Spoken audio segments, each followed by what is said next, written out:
Garlic chicken বানানোর জন্য boneless chicken নিয়ে তাতে নুন, লঙ্কার গুঁড়ো, কাশ্মীরি লঙ্কার গুঁড়ো, হলুদ, জিরে ধনের গুঁড়ো, আদার পেস্ট, রসুনের পেস্ট এবং টক দই দিয়ে 1 ঘন্টা মতো ম্যারিনেট করে রেখে দেবো। যত বেশিক্ষণ ম্যারিনেট করে রাখতে পারবো ততটাই ভালো।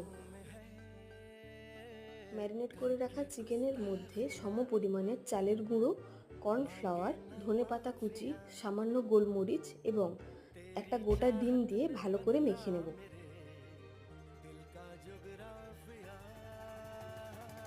কড়াইতে তেল গরম হয়ে গেলে মেখে রাখা চিকেনের টুকরোগুলো একে একে করে ভেজে নেব। চিকেনের টুকরোগুলো ভাজা হয়ে গেলে একই কড়াইতে কুচি কুচি করে রাখা রসুন, কাঁচা লঙ্কা, কারি পাতা দিয়ে অল্প করে নাড়িয়ে চাড়িয়ে মাংসের টুকরোগুলো দিয়ে হালকা করে নাড়িয়ে চাড়িয়ে নিলে তৈরি আমাদের গার্লিক চিকেন।